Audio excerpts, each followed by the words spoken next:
Welcome, family, back to the Sword Show. Today, we're coming straight out of Compton, from the book Compton Street Legends by Keefe with Yusuf. So let's get into it. So far, it's been interesting. So let's get into it. Straight out of Compton. It was the best of times. It was the worst of times. We had everything before us. We had nothing before us. We were all going direct to heaven. We were all going direct the other way. Charles Dickens' Tale of Two Cities. Hey, Ma, I'll be right back. I'm going to run to the liquor store around the corner. All right, baby. Be careful. Always. You know me. With that, I headed for a routine stop to the neighborhood liquor store to pick up a few items I needed. As I was coming out of the store, I saw 8 niggas with bats, poles, and sticks running towards the entrance of the store. I stood there looking around, wondering who was about to get their ass kicked. Then it registered. There wasn't anybody out there but me. Oh shit. I darted towards my car and jumped in before they could reach me. Pushed the button to lock the doors and felt momentarily at least relieved. As I scrambled to find the ignition key, I suddenly heard a door open. I don't know how the motherfuckers got that front passenger door open. I could have sworn I locked it. Get that motherfucker, one of them shouted. Drag his ass out here. As one of the guys tried to grab me, I started kicking and swinging in a valiant yet vain attempt to keep the bloodthirsty wolves off of me. Oh, fuck. I heard the car door behind me open, and I got clobbered in the back of the head with a pole. Punches rained down on me from all directions until one of them opened the driver's side door, and pulled me out of the car. The last blow was with a bat across the side of my neck, which sent me crashing into a trash can. Semi-conscious, I heard one of them say, "Hurry up. Let's get the fuck out of here before somebody calls the cops." My attackers took off running. As I pulled myself off the floor, I was literally seeing red from the warm blood that was streaming down my face and neck. My left eye was damn near shut closed. I was a bloody mess.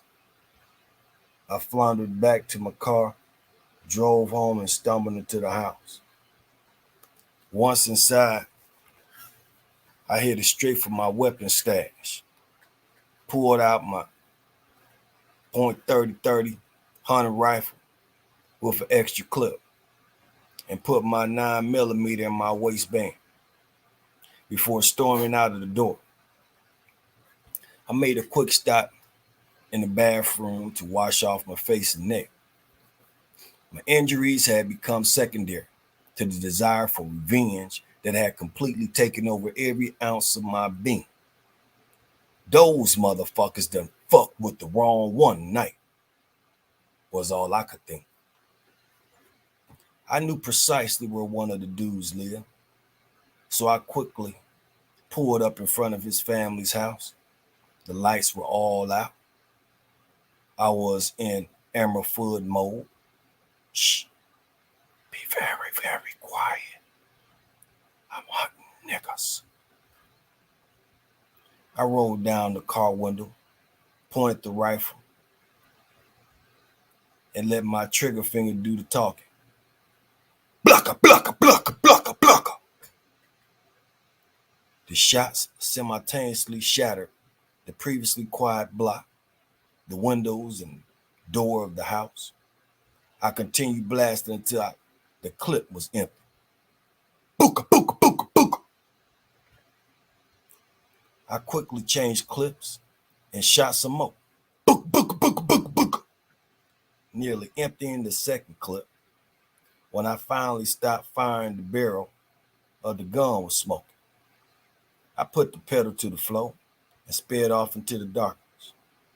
As my luck would have it, who did I see when I hit the corner? The brother of the guy I was looking for.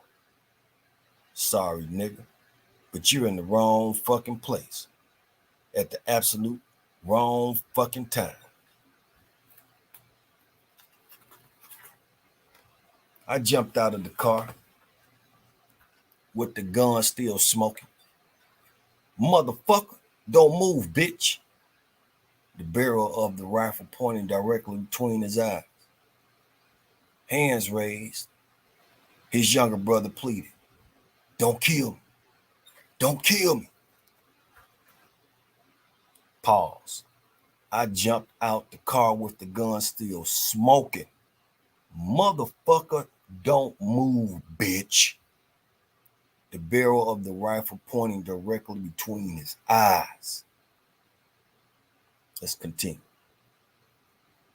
My cousin Darlene ran from the inside of one of the crack houses we had on the block. She was from Grape Street, a well-known Crip street out of the Jordan Downs projects in Watts. Kill that motherfucker, was Darlene's ghetto advice. But there were too many witnesses. And my homies had trained me better than that. With the butt of the rifle, I bashed him in the head, knocking him back where he landed, head first on the concrete. I moved in and started kicking him in the face. I guess from hearing all of the gunshots, a little crowd had gathered, including my boys Clyde, Gangster Ben, and Bubble Up. They were on that nigga, like stink on shit. What happened, big dog? One of the homies asked, concerned about the blood that was still visible on my face, neck, and soaked into my shirt. These niggas caught me up at the liquor store, beat me with bats and poles, all kinds of shit. Come on, dog. Let's get you home. We hopped in my ride and boned out to my pad. When I got home, my sister began treating me. Damn, you fucked up. You need to go to the hospital. My sister did her best to stop the leaking and bandage me up.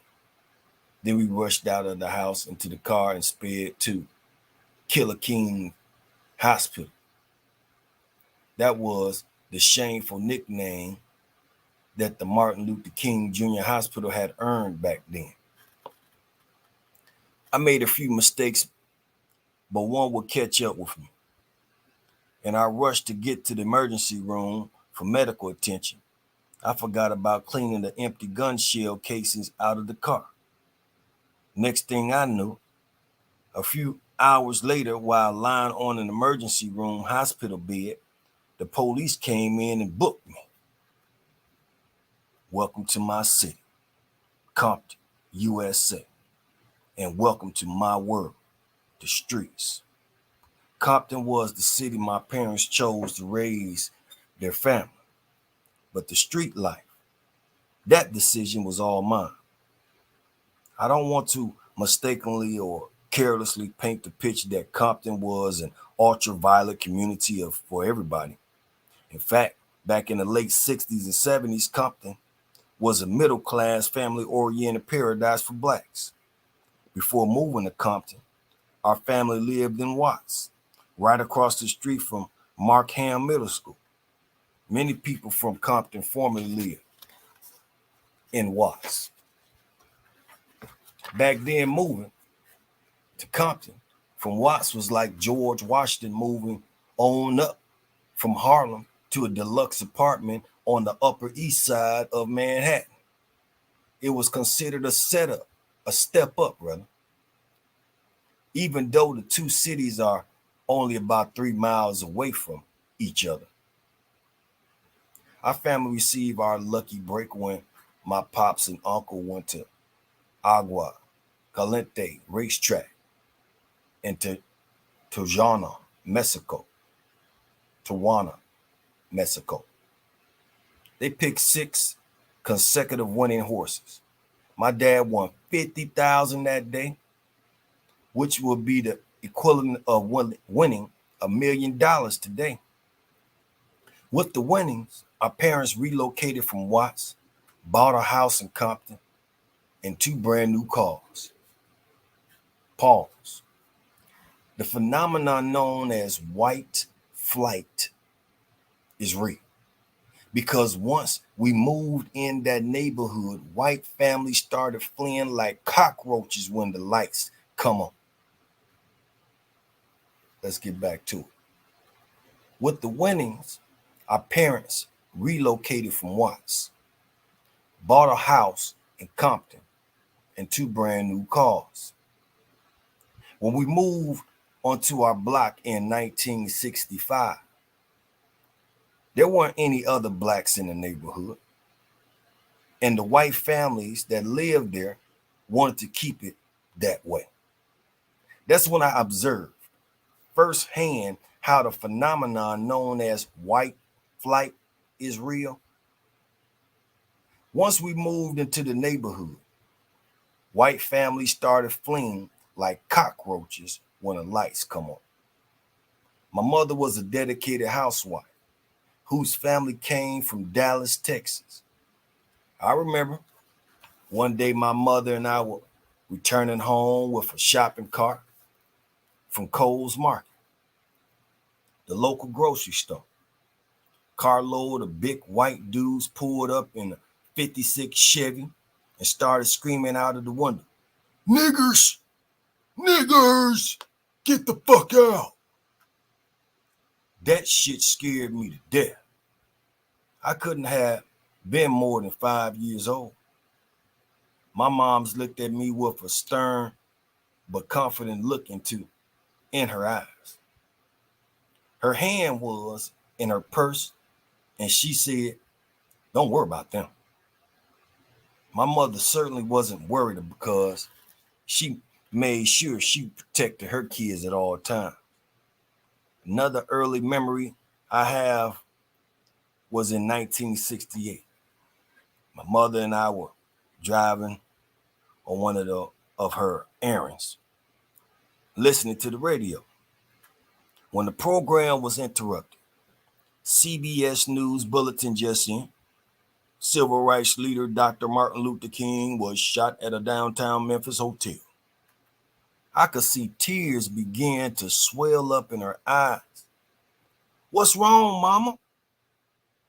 I didn't fully comprehend the gravity of the situation reported, but Mama knew, and she started to weep.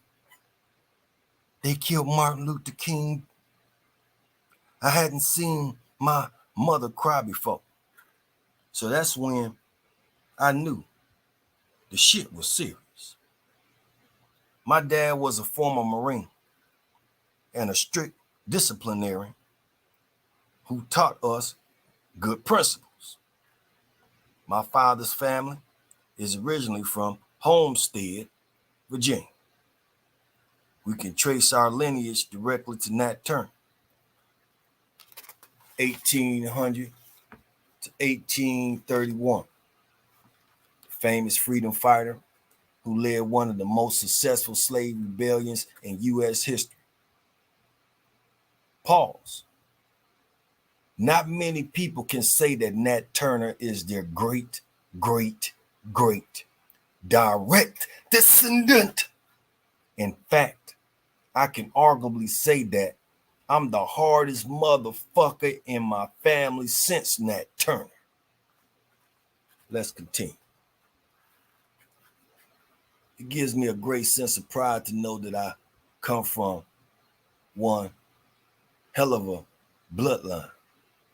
Not many people can say that Nat Turner is their great, great, great direct descendant. In fact, I can arguably say that I'm the hardest motherfucker in my family since Nat Turner. My grandmother, who was the backbone of our family, may have been my closest competition. I remember one day my grandmama called me asking questions. I told her I didn't have the answers to the questions she was asking. My grandmother got to going off and cursing a little bit. I was like, Grandma, I'm cool. I'm going to go on and get off the line. I'm not going to hang up in your face, but I'm going to get off the line. That day, I happened to get a nice size shipment. So I had my whole crew on the porch. We were over at the house on Burris Lane, so we could distribute the product. About 10 minutes after hanging up the phone, I saw Grandma pulling up. I was planning on leaving before she got there because I knew she was coming. But before I could leave, she pulled up. She lived off 62nd and Broadway over in Six Deuce Hood. She had to be doing 90 miles per hour to get over there that fast, which just about matched her age at the time. When she pulled up, Grandma's anger and adrenaline were flowing so hard she jumped out, didn't even use her walker, came up on the porch. I was sitting on the porch with about 10 homies. She had $300 in her left hand, and her right fist was balled up. She reared back and socked me in the nose, right in front of everybody, letting everybody know I'll still whip this nigga's ass. She punked me, then threw the 300 in my face. Nigga, you think you're better than everybody because you got 2 pennies more than everybody? You're going in the dirt just like everybody else, motherfucker. Before she left, she whipped out her black old school 38 revolver and made it clear. Nigga, I'll kill you. She gave me a pass by not shooting my ass. She pulled off the curb and made a U-turn when my brother yelled, she fixing to do a drive-by.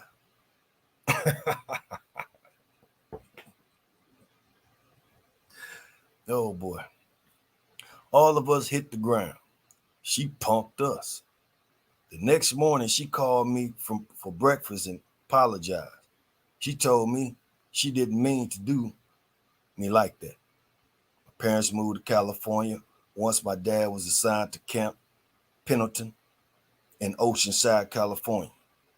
There were 12 of us children, 6 boys and 6 girls. 2 of my brothers passed away. My oldest brother, Thurman, died from leukemia, a form of cancer, in 1971. My brother Mike, who was 2 years older than me and doubled as my best friend, got shot and died in the streets of Compton in 1990. Little Dog is my little brother, who was 4 years younger than me and followed in my footsteps. In 1980, when I was 15 years old, my mother died from colon cancer. The same shit I developed and almost died from in 2014. Lucky for me, during an annual visit to my doctor for a physical, my doctor asked, "Are you feeling all right?" He had a look of concern. "Yeah, I'm good." "You sure?" He asked with a doubtful look on his face. "Yeah, I feel normal." He looked down at my blood work results for a few minutes, assessing my extremely low blood level. We left his office immediately, walking directly across the street into the hospital emergency room. I spent 35 days in the hospital because my blood level was half what it should have been. Instead of 14.7 pints of blood, my blood level was more than 7 pints low. While I was in the hospital, they fed me intravenously due to the blood transfusions I was receiving. This meant I wasn't able to eat solid food for 17 days. That shit didn't work for me because I would get hungry as a bear cat. When the nurses weren't looking, I would steal juices off the food carts because they weren't giving me anything to drink. My fluid intake was restricted to sucking on ice. I went into the hospital weighing 238 pounds and left weighing 190. One day my family came to visit me in the hospital and the nurse put me on blast. She was like, "Do you know your son and your brother has been in here stealing juices off the cart? He doesn't know it, but we have cameras." Oh shit.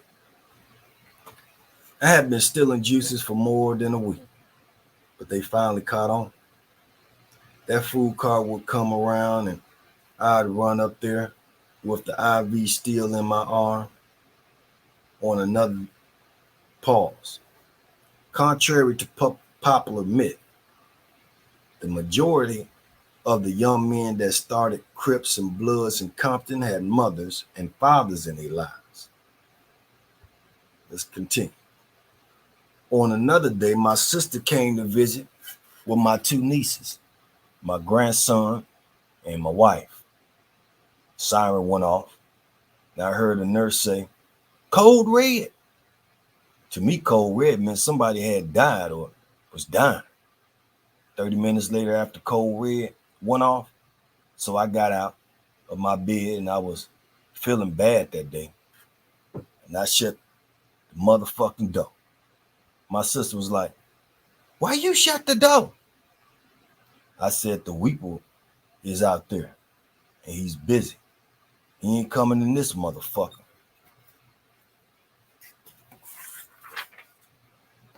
They started cracking up laughing. My sister said, "You got the Lord with you. You don't have to worry about no damn Weeper." Eventually, the doctors operated on me, took out my big and small intestines, and stapled me back together with 25 staples in my stomach. If my doctor hadn't acted so quickly, it could have been over for me. I watched Big Ang from the Mob Wives go through a similar battle and die, which was some sad shit to see. My cancer is currently in remission. Fortunately, the doctors were able to remove the tumor while it was still in the opening stage, before the first stage. The CAT scans have been coming back normal ever since. The cancer doctor told me I was cancer free, but he warned me that this is the 5-year period where I have to get scans every 6 months and a colonoscopy every year. The shit is scary, and it's been a long journey. The Lord has been with me through it all. Despite my mother's passing, my father held our family down for over 20 years by himself. Then he finally remarried. Back in the 60s and early 70s, most black families had both a mother and father in the house. Beside my parents, other members of their family also migrated to California in the late 50s, along with scores of other African American families. Eventually, our whole street was full of black families. Contrary to popular myth, the majority of young men that started Crips and Bloods in Compton had mothers and fathers in the home and in their lives. Single parent households didn't jump off in Compton until the late 70s. Back then, parents instilled morals and values into their kids, and there wasn't such a thing as child abuse. For the first 14 years of my life, our family attended church regularly. You would get your ass wore out if you misbehaved. The principal at the school was even empowered to whip your ass if you misbehaved. Gang members back then had to be undercover. You might be big and bad on the streets, but when you got home, you changed up because mom and dad were in the house and they didn't play. These new street dudes are growing up in homes without both parents. That's why they're all fucked up and don't have any respect. Growing up, we also didn't have a lot of gang violence with Mexicans. In fact, we did business with them. Before I went to the feds in 1998, the blacks had the dope sacks. By the time I got out of the feds, the Mexicans had the sacks. They roll around Compton looking like brothers used to look. Even as senoritas roll around in nice cars. That used to be how blacks had it in Compton.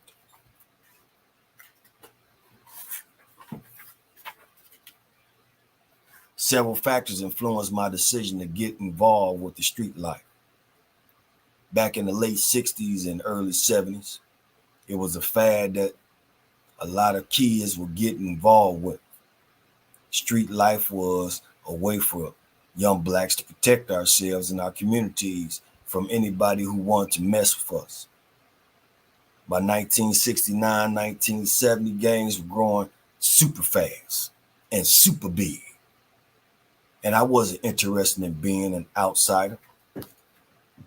Our neighborhood Southside Crips started in 1971.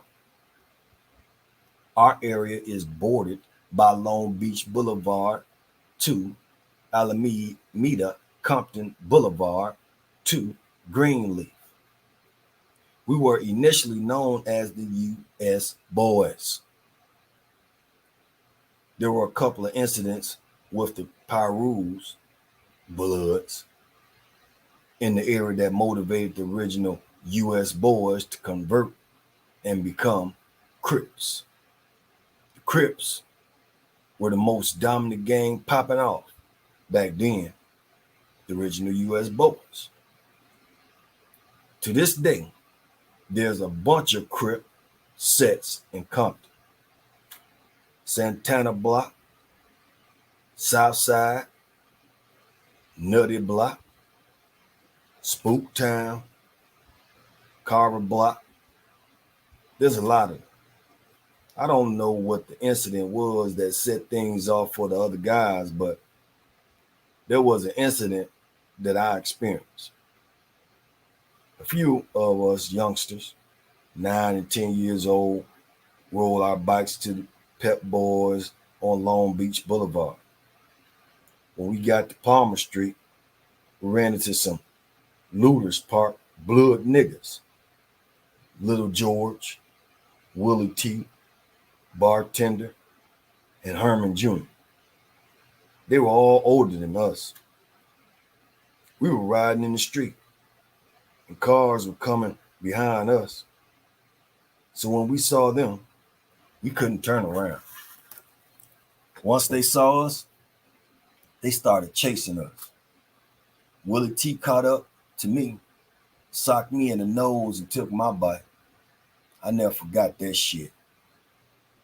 During another incident, once again, I was with some of my friends, Uchi and Stevie Johnson, the little brother of the Boston Celtics, Dennis Johnson.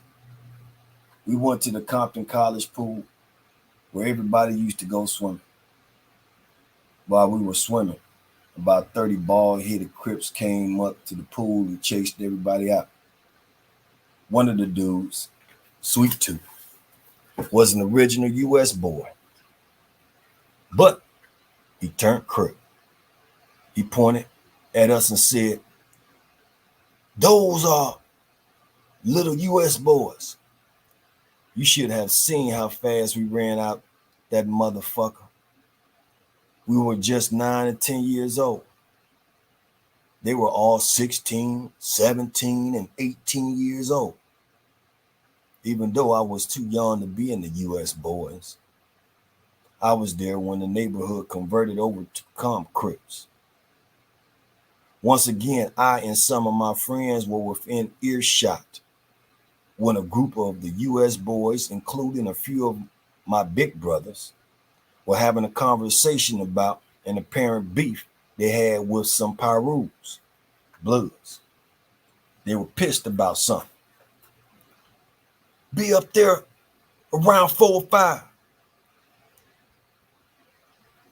One of the homies barked. Mac Thomas, Bruno, Head Honcho, and some of the Grandee Crips are going to meet us up at Emerson. The invitation was for us. We were too young to be in their business like that. But we went to Emerson anyway, following the older dudes. Crips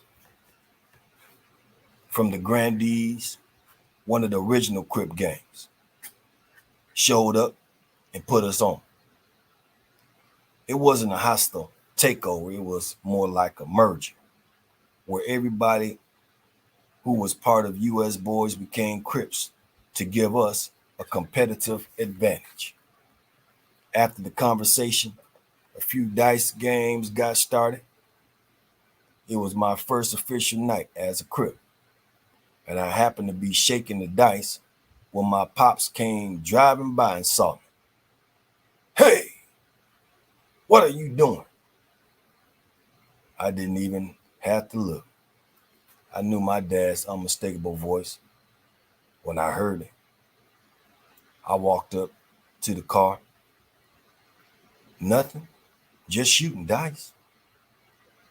Not no more. Bring your ass on and get in this car. I don't want you out there. You understand me? I hopped in the passenger seat. Yes, sir. I looked down as we pulled off to hide my embarrassment. I don't give you money to do it like that. Little did he know, his 9-year-old son, as well as 3 of his older sons, had just become original Compton Crips. He took me back to the house and gave me a good old-fashioned pull your pants down belt whipping. That was back when you could still get a whipping from your parents. Back when the police would take you home so your parents would whip your ass. Although I didn't get to finish the dice game. I've been whipping Southside Crip to the fullest. I learned a few valuable lessons as a youngster around dice games. One time when I was in the 8th grade, we were at this party shooting dice and one of the dudes felt I cheated him. So he tried to steal. I whipped out my little 25 and pointed it at him. The guy's brother was there and whipped out a bigger strap than me, 45. We had all grew up together. So once the smoke cleared about 20 minutes later, we come to an agreement. The older brother told me, little dog, let me teach you a lesson. Don't ever pull no gun without using it. At least hit a nigga with it in the head a couple of times if you pull it out. That was important advice that I learned from and took it to heart. One ironic relationship I had growing up was with the infamous Marion Suge Knight. I've known Suge since I was 9 years old. He and I played Pop Warner football together for the greater Compton Colts and the Compton Wolves back when we were 11 and 12 years old. He played on the offensive line as the center, and I was the running back, strong safety, hardest and fastest guy on the team.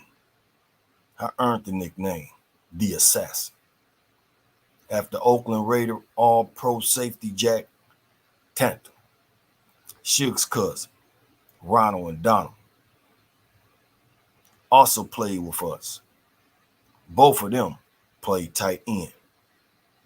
Almost all, man, is this dude for real or not? Because that took me like right to Ronald McDonald. But anyway, let's keep going. Both of them played tight end.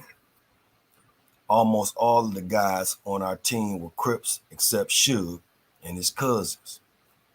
Suge's dad. Pause. Back in the day when Suge and I played on the same team. Showing a picture of them in the football team.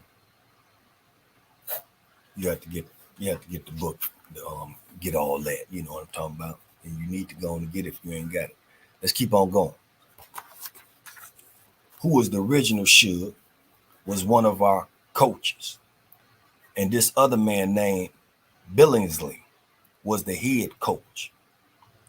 Suge's family owned a diesel truck company. So they were living that middle-class lifestyle, driving nice vans and Cadillacs. When we'd win a game, his dad would invite the team over to their house to swim, eat hot dogs, potato chips, punch. Suge was my dog. One long-time friend of mine was a guy named Bubble Up. As a young dude, 17 or 18 years old, he was one of the richest young niggas in Compton. When we were back in high school, before the drug game got real big, before people used to hijack trucks carrying cigarettes and other merchandise. Bubble Up was one of the best at doing it, catching a truck at least once a month. He had a Mexican fence out in Santa Fe Springs that used to give him $180,000 per truck. I think Bubble Up single-handedly contributed to the creation of the low jack anti-theft system because after a while, they started putting low jacks on the motherfuckers. One of my best friends growing up was Uchi. I've known him since 1965. And we were always together. We didn't go to the grade school together, but he lived 2 streets from me. His dad was also a football coach. He was about my size, but was younger than us. So he played with the younger guys. Another one of my friends growing up was a pretty boy. I'm going to say C-Ray.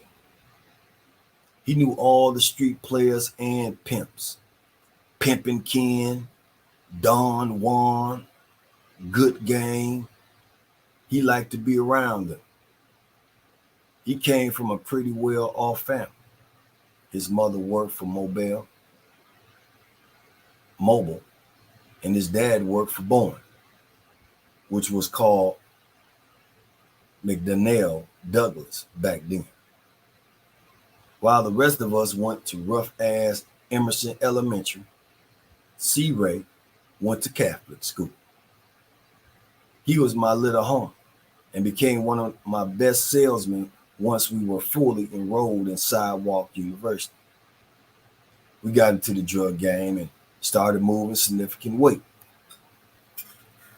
And with that being stated, family, we come back next time with Sidewalk University. Till then, keep your heads up, stay focused, and read. We're going to go out with a little commercial, then we're going to go out with the theme music. How about that? Rocco! Streets trying to put the sign on me. Back of the line where you find your ass in the streets. Over there, line to the T. Trying to run the line on me. Turn your back to the street. Compulsory line on me.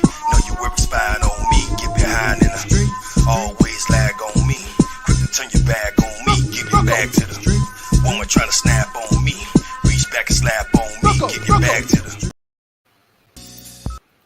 All right there, family. Hope you enjoyed it. Till next time, keep your heads up, stay focused, and read. Peace.